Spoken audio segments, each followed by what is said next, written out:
खेल और एनर्जी को बढ़ावा देने के लिए डाबर ग्लूकोज ने शुरू किया एंजाइम इंडिया कैंपेन। भोपाल के आरडी स्पोर्ट्स क्लब में आज इस कैंपेन का पहला सत्र हुआ।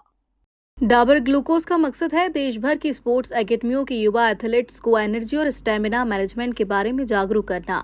सत्र में एक्सपर्ट्स ने बताया कि बेहतर परफॉर्मेंस के लिए सही पोषण और हाइड्रेशन कितने जरूरी है।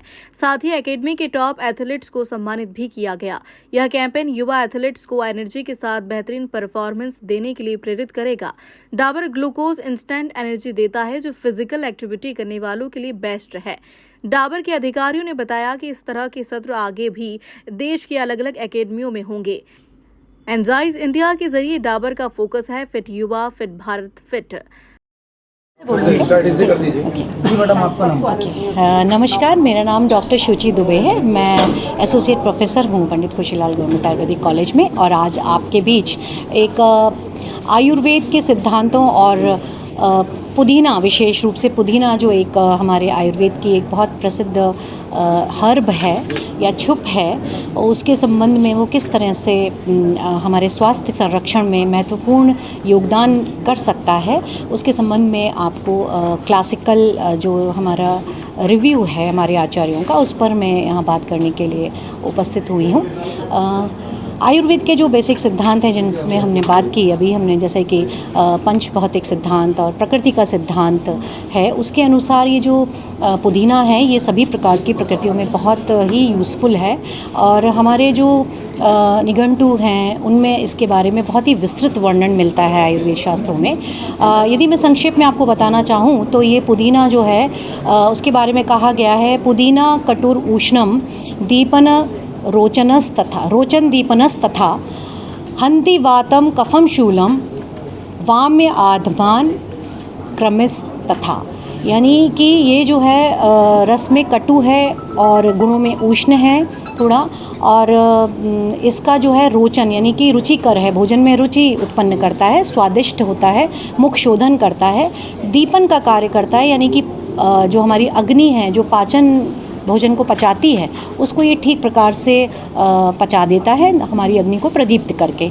साथ ही हमारे शरीर में यदि कफ का या वात दोष का विकृति होती है या प्रादुर्भाव होता है या उसका प्रधान होता है हमारी जीआईटी के लेवल पर या हमारे शरीर में, तो उसका भी शमन करने का या क्षय करने का इसमें गुण विद्यमान है। वमन है यानी कि अरुचि, नौशिया, वोमिटिंग, इसमें ये बहुत लाभकारी है। ब्लॉटिंग जो होता है, गैसेस डिस्टेंशन के कारण जो एब्डोमिनल गैसेस डिस्टेंशन है उसमें ये बहुत लाभकारी है। और कृमि नाशक है, यानी कि हमारे जो आंतों में बेड बैक्टीरिया हैं उनको भी किल करने की एंटीबैक्टीरियल प्रॉपर्टीज़ में है। पुरानी औषधि है, लेकिन ये प्रेस कॉन्फ्रेंस करने का उद्देश्य क्या है? एनर्जी ड्रिंक वगैरह भी बिल्कुल। हम देखिए जिस तरह से हमारा आज का फूड कल्चर हो गया है, खासकर बच्चों में, बच्चे फ़ास्ट फूड की ओर आकर्षित हो रहे हैं। वो हमारी इन जो घर के नॉर्मल किचन में प्रायः इस्तेमाल होने वाली जो चीज़ें हैं जैसे धनिया है, पुदीना है, इनको बहुत जल्दी एक्सेप्ट नहीं कर रहे हैं, और उनकी मदर्स को ये बहुत डिफ़िकल्टी हो रही है कि कैसे इन अच्छी चीज़ों के प्रति बच्चों को जागरूक किया जाए।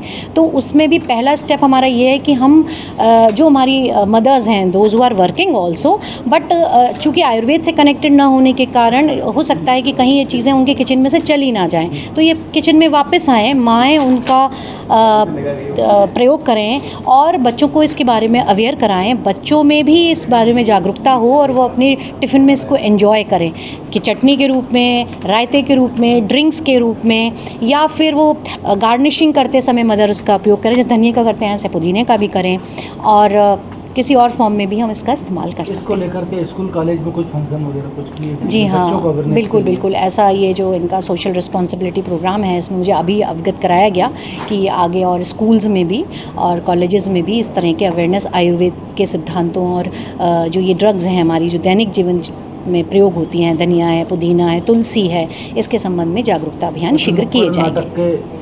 कुछ नुक्कड़ नाटक के भी चौराहों पर बिल्कुल इस पर भी विचार किया जा सकता है, तो ऐसा